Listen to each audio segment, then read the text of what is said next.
Sa totoo lang, wala akong mahusay na salita para ilarawan ng pakiramdam na dulot ng pag-aaral tungkol sa universo. Sabi nga ni Carl Sagan, ang astronomiya ay isang karanasan na nagpapakumbaba at nagpapalakas ang karakter at nagpapalawak ng sukat ng universo at may dahilan tayo magpakumbaba. Subalit hindi ito ang tanging nararamdaman ng karamihan. Maraming tao na rin ang nakararamdam ng paghanga at pagtataka sa mga tanawin at kapaligiran sa kalawakan na ating naobserbahan. Lalo na habang patuloy na umuunlad ang teknolohiya at sa madaling sabi, sobrang astig ng kalawakan. Bago tayo magsimula, mas maigi siguro na linawin muna natin kung ano talaga ang ibig sabihin ng pamagat ng video. Mas mainam sabihin ang 10 pinakamalaki na ayon sa kasalukuyang kaalaman ng tao na katangian, bagay, istruktura at iba pang bagay sa universo na inayos ayon sa uri. At medyo mahaba lang talaga at hindi kasing catchy, pero yun ang idea. Pero bago natin simulan yan, kung bago ka pa lamang sa aming channel, huwag mo sana kalimutan na mag-subscribe para naman lagi kang updated sa mga ganitong uri ng video.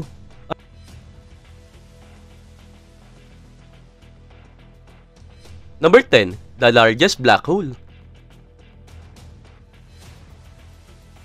Ang parehong mga kondisyon na nabanggit para sa pinakamalaking bituin ay naaangkop din dito. Pero higit pa rito, ang pinakamalaking kilalang black hole ay mula milyon hanggang bilyon light years ang layo mula sa atin. Ang event horizon ng isang black hole ay ang hangganan na kung saan wala kahit liwanag ang makakataka sa gravity nito. Ang acceleration disk naman ay material kasama na ang alikabok, planeta at kahit mga bituin na umiikot sa black hole sa labas ng kanyang event horizon. Ang kakaibang liwanag na nagmumula sa acceleration disk ng isang supermassive black hole ay tinatawag nating quasar. Subalit ang liwanag ng S500 1/4+81 ay kabilang sa isang espesyal na klase ng napakaliwanag na quasar na tinatawag na blazar. Ang event horizon nito, ang sphere ng material na hindi nahayaan kahit liwanag na makatakas ay sobrang laki na kung saan may 237 bilyong kilometro ang diameter. Saklaw nito ang buong solar system natin mula sa araw hanggang sa orbit ni Pluto ng 37 times. Ang mass nito ay humigit kumulang 40 billion times ang mass ng araw, bagaman mahirap sukatin ng eksakto. At para sa paghahambing, ang isang ordinaryong stellar mass black hole ay 2 to 4 times lang ang mass ng araw. Number 9. The largest nebula. Ang salitang nebula ay medyo malabo, kaya mas particular nating sabihin ang H2 regions dahil sila ang ilan sa mga pinakamagagandang tanawin sa kalangitan at mahalaga sa pagbuo ng mga bituin. Ang NGC 604 ang pinakamalaking kilalang H2 region at isang dambuhalang engine ng paglikha ng bituin. Mga 1,500 light years ang lapad at matatagpuan sa Triangulum Galaxy. Sobrang liwanag at laki nito na masisilayin nitong mas maliwanag pa sa Venus kung ito ay kasing lapit ng sikat na Orion Nebula. Maaring may mas malaking H2 region sa ibang parte ng universo, pero dahil mahina ang kanilang liwanag, hindi pa natin sila natutuklasan. Ang mga nebula ay kumukuha ng liwanag mula sa mga bituin na nabubuo sa alikabok at nagbubunga ng kakaibang kulay. Pero kapag nagsimulang bumuo ng mga bituin ang H2 region, panandalian lamang ang kanilang buhay. Ang mismong mga bituin na kanilang nililika ay na-ionize sa alikabok gamit ang matinding liwanag. At kapag ang isang supergiant star ay sumabog bilang supernova, bubuwagin nito ang karamihan sa alikabok. Kaya ang H2 region ay tumatagal lamang ng ilang milyong taon. Kaya naman samantalahin mo na at masdan mo ang mga nakamamangang star nurseries na ito habang maaari pa. Number 8. The largest galaxy, IC 1101. Kapag tinutukoy ang pinakamalaking galaxy sa universo, mahalagang tandaan na ang mga pinakamalalaking kilalang galaxy ay karaniwang milyon hanggang bilyong light years ang layo. Kaya naman mahirap eksaktong sukatin ang kanilang laki dahil sa pagkalat ng liwanag sa kalawakan mula sa ganitong distansya. Ang ating sariling Milky Way ay may diameter na 100,000 light years plus ilang libong light years at binubuo ng 100 hanggang 400 bilyong bituin. Napakalaki nito na kung saan mahirap isipin, pero ang ating galaxy ay tinuturing lamang na mid-size. At sa napakalawak na universo, may mga tunay na dambuhalang galaxy. Ang IC 1101 ay isang brilliant yellow supergiant elliptical hanggang lenticular galaxy at kasalukuyang itinuturing na pinakamalaki na alam natin na mayroong diameter na humigit kumulang 4 na milyong light years plus 100,000 light years. Sa ganitong laki, maaaring maglaman ito ng 10 hanggang 100 trilyong bituin At bawat isa ay mayroong sariling solar system at posibleng mga planeta at matatagpuan higit 1 billion light years ang layo mula sa atin. Ang hangganan ng isang galaxy ay medyo hindi tiyak. Kaya naman kahit may pinakamalaking halo ng diffuse light, si IC1101, may debate na kung dapat bang isama ang gas na nakapaligid sa galaxy bilang bahagi ng galaxy. Kahit may ganitong caveat, ang IC1101 ang may pinakamalaking galaxy na kilala sa atin sa ngayon at posibleng may mga malalaki pa na matutuklasan sa inaharap. Number 7. The largest galaxy protocluster, Newfound Blob. Ang galaxy protocluster ay nagsisimula bilang malaking ulap ng hydrogen gas sa maagang universo na nagtataguyod ng blueprint para sa mga galaxy at galaxy cluster. Ang Newfound Blob na natuklasan noong 2005 ng isang research group sa Tohoku University ay pansamantalang pangalan pa lamang. May haba itong 200 million light years at matatagpuan mahigit 12 billion light years ang layo mula sa Earth. At ang ibig sabihin, nabuo ang struktura nito 2 bilyon taon lamang matapos magsimula ang universo. Binubuo ito ng daan-daan hanggang libu-libong galaxy at proto-galaxy, pati na rin ang mga bula ng hydrogen gas na pinapailawan ng mga bituin na nabubuo ng daan-daan na beses na mas mabilis kaysa sa Milky Way. Ang mga bula ng hydrogen na ito ay tinatawag na Lyman alpha blobs, na bihira at malalaking struktura ng hydrogen gas na naglalabas ng liwanag sa Lyman alpha line. Sa tulong ng special na filter, makikita ang malalaking heated hydrogen blobs sa kalawakan kahit sa napakalayong distansya. Karamihan sa mga Lyman alpha blobs ay may sukat na 10 hanggang daang-daang libong light years. At kahit mas malaki pa ito kaysa sa Milky Way, mas matindi ang kanilang density kaysa sa normal na rayon sa kalawakan. Mahalaga ang density na ito dahil malamang na ang Lyman alpha blobs ay nagiging paunang yugto ng galaxy cluster. At tugma ito sa daang-daang Lyman alpha blobs na natagpuan sa loob ng Newfound Blob. Number 6. The largest supercluster, Horologium supercluster. Tungkol naman sa supercluster, ang Horologium reticulum supercluster, na kadalasang tinutukoy bilang Horologium supercluster, ang pinakamalaking supercluster ng mga galaxy na kilala natin sa ngayon na may haba na 550 million light years. Ang mga supercluster ng galaxy ay eksakto kung ano ang tunog nito, malalaking koleksyon ng daang-daang libong galaxy na bahagyang magkakabit sa pamamagitan ng gravity sa loob ng isang malaking rayon sa kalawakan. Kasama ang galaxy natin sa isang supercluster. Ang ating solar system ay maliit na bahagi lamang ng Milky Way na kabilang sa isang maliit na grupo ng mga galaxy na tinatawag na local group. At ang local group ay maliit na bahagi lamang ng Virgo supercluster na maaari ring bahagi ng iminumungkahing Laniakea supercluster. Bagaman iminumungkahay pa lamang, halos magkapareho ang laki ng Laniakea at Horologium supercluster. Sa kasalukuyan, ang Horologium supercluster ang pinakamalaki at matatagpuan nito 700 million light years ang layo mula sa Earth.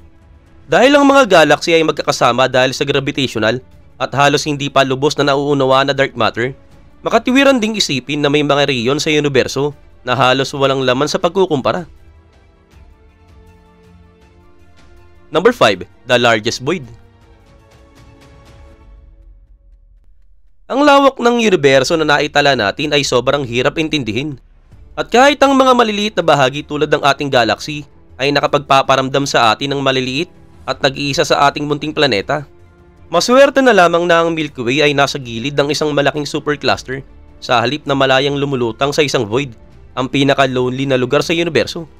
Ang Andromeda, isa sa pinakamalapit na kapitbahay natin, ay nasa 2.5 million light years ang layo. Pero sa isang void, ang distansya sa ibang galaxy at cluster ay maaring mga 10 hanggang 100 million light years. Kung ang Milky Way ay nag-iisa sa isang malaking void, mas madilim ang kalangitan natin at hindi natin malalaman ng ibang galaxy hanggang sa kalagitnaan ng ika-20 siglo. 1.5 billion light years mula sa ating galaxy, matatagpuan ang tinatawag na giant void. Napakalaki nito na mas malaki pa kaysa sa pinakamalaking supercluster na alam natin na mayroong diameter na mahigit 1 billion light years. May mga ilang isolated galaxy cluster sa loob nito, subalit wala sa kanila ang gravitationally bound dahil sa napakalayo sa isa't isa. Kung nakaka-existential dread sa iyo ang mga supervoid, baka mas ma-prostrate ka. Dahil hindi rin tayo eksaktong nasa sentro ng isang galactic metropolis. May bagong ebidensya na sumusuporta sa KBC void na maaaring maituring bilang bagong pinakamalaking supervoid na kilala natin na may 2 billion light years ang diameter. Kasama ang ating galaxy at malaking bahagi ng Laniakea supercluster sa loob nito na nagtataglay ng malaking hadlang sa pagitan natin at ng mas malawak na universo. Sa kabutihang palad, hindi tayo nag-iisa o nasa sentro ng KBC Void, isang kapalaran na ibinahagi ng ilan sa mas kaunting swerte na galaxy. Number 4. The largest quasar group. Tama, ang pangalan talaga ay malaking quasar group na kadalasang pinaikli bilang malaking LQG at oo, medyo nakakatawa at nakakalito nga ang pangalan. Kung titignan natin ang universo sa malayong nakaraan, makikita natin ang maraming black hole na magkakabit sa pamamagitan ng gravitational at bawat isa ay may maliwanag na active quasar. Ang mga quasar na ito ay naglalatag ng pundasyon para sa pagbuo ng galaxy cluster at filaments. Ang huge LQG ay matatagpuan 9 billion light years ng layo at binubuo ng 73 quasar na umaabot sa distance na 4 billion light years. Ganito kalaki at kasiksik ang istruktura na maaaring lumabag sa kasalukuyang cosmological principle na nagsasaad sa malalaking sukat. Ang universo ay isotropic at homogeneous at ang ibig sabihin, kung kukuha ka ng malalaking cube ng space sa iba't ibang bahagi ng universo, dapat halos pareho ang dami ng matter sa bawat isa. Dahil ang laki ng mga cube ay tinatayang nasa 300 million hanggang 1.5 billion light years, ilang malaking quasar group, galaxy wall, filament at posibleng supervoid na konektado sa CMB cold spot ay lumalabas sa tinatanggap na prinsipyo. Bagaman malawak ang debate sa mga astronomo, ang huge LQG ay isang pambihirang halimbawa ng malalaking istrukturang cosmic. Number 3. Hercules Corona Borealis Great Wall. Ang Hercules Corona Borealis Great Wall ay ang pinakamalaking kilalang singular structure sa kasalukuyan na maaaring umabot ng hanggang 6 hanggang 10 billion light years. Bagaman ang pangalan ay nakatuon sa dalawang constellation, mas angkop ang tawag na Great Gamma Ray Burst Wall dahil ito ang paraan kung paano natuklasan ang istruktura. Kapag bumagsak ang mga hypergiant star, ang mga north at south poles ng bumubuong black hole ay nagbubuga ng malalakas na gamma ray burst. Kadalasan ang mga burst na ito ay random ang distribution, pero natuklasan na maraming burst na may 44% redshift ay statistical na malapit sa isa't isa sa isang rayon ng kalangitan, na sumasaklaw sa Draco, Lyra, Bootes at buong Hercules at Corona Borealis. Ito ang nagbigay ng hypothesis ng isang napakalaking gravitationally bound structure na 10 billion light years ang layo at sumasaklaw sa halos ikawalong bahagi ng ating kalangitan. May debate kung ito ba ay isang supercluster o galaxy filament. Karaniwan, ang bilog na hugis ay indikasyon ng supercluster, subalit ang laki nito ay 20 times na mas malaki kaysa sa pinakamalaking kilalang supercluster, kaya talagang hindi malinaw. Ano man ang kaso, ang mga galaxy sa loob ng Great GRB Wall ay kabilang sa milyon-milyon na may trilyon-trilyon between sa loob. Number 2. The Cosmic Web. Ang ating planeta ay maliit na bahagi lamang ng malaking solar system na bahagi naman ng mas malaking Milky Way galaxy. Ang ating galaxy naman ay kabilang sa local group of galaxies na bahagi naman ng mas malaking Virgo supercluster at marahil kabilang rin sa mas malaking Laniakea supercluster. Sa pagitan ng mga supercluster na ito ay matatagpuan ng malalawak na voids, halos walang matter, na bumubuo ng malalaking walang laman na espasyo na kung saan ang mga filament ng galaxy ay nabubuo sa paligid, na kung saan nagtitipon ng karamihan ng mga matter. Ang cosmic web ay iniisip na isang konektadong network ng dark matter filament na nagbubuklod sa halos lahat ng matter sa universo. Para itong web na umaabot sa lahat ng direksyon na kung saan ang supercluster at galaxy filament ang bumubuo ng mga hibla ng web at ang mga walang laman na espasyo ang nagsisilbing void. Maaari mo itong i-visualize tulad ng loob ng foam o sponge. Subalit ang paborito kong paghahambing ay kung paano kahawig ng neural pathway ng utak ang simulation ng cosmic web. Isang patuloy na gumagalaw at interconnected na struktura na sumasaklaw sa buong universo, kasama ang halos lahat ng tinatayang 2 trilyong galaxy sa observable universe. Ito ang theorized cosmic web at kung ito nga ay umiiral, walang duda na ito ang pinakamalaking istruktura sa buong universo. Mahirap maramdaman ang higit pang pagiging maliit at walang kabuluhan, subalit kasabay nito, napapabilang tayo sa isang bagay na napakalawak at kamangha-mangha. Number 1. Space.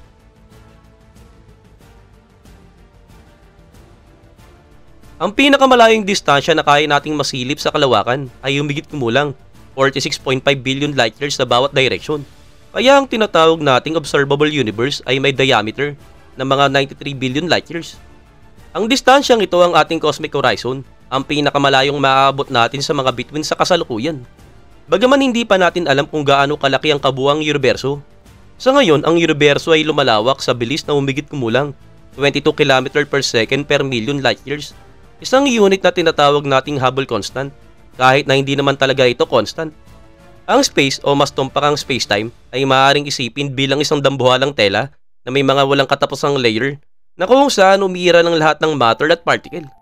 Ang pinakamabilis na maaaring gumalaw sa telang ito ay ang tinatawag nating bilis ng liwanag, subalit ang tela mismo ay maaaring lumawak ng mas mabilis kaysa sa liwanag sa lahat ng direction.